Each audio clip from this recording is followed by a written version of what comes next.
ভারতীয় ক্রিকেটে এক নতুন জল্পনা শুরু হয়ে গিয়েছে।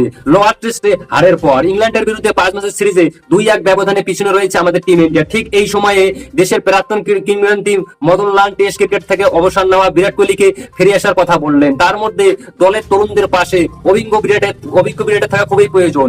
সিরিজ শুরুর আগে বিরাট কোহলি আচমকায় টেস্ট ক্রিকেটে অবসর নেয়।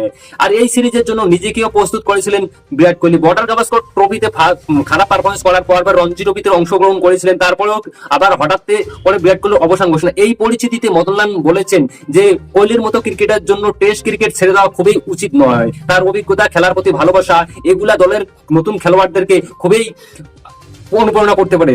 তাই মদনলাল আরো বলেন যে ভারতীয় ক্রিকেটের প্রতি বিরাট কোহলির আবেগ অতুলনীয়। আমি চাই তিনি আবারও ফিরে আসুক। এই সুযোগে না হলে আগামী সিরিজে বিরাট কোহলি ফিরে আসুক। এমনকি আগে 1 থেকে 2 বছর বিরাট কোহলি খেলতে পারত।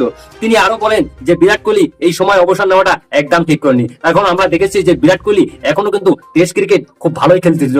অথচ হ্যাঁ, বর্ডার গাভাস্কর সিরিজে হয়তো বিরাট কোহলি রোহিত শর্মার পারফরমেন্স খারাপ হয়েছিল, কিন্তু তার মানে এই নয় যে বিরাট কোহলি এবং রোহিত শর্মা টেস্ট ক্রিকেট থেকে অবসর নেবে। সে আচমকা বিরাট কোহলি এবং রোহিত শর্মা টেস্ট ক্রিকেটে কিন্তু অবসর নিয়ে নিল ভাই, কেউ কিছু না জানিয়ে। আবার কেউ কিছু না জানিয়ে আমাদের ফ্যানদেরকে, ঠিক আছে।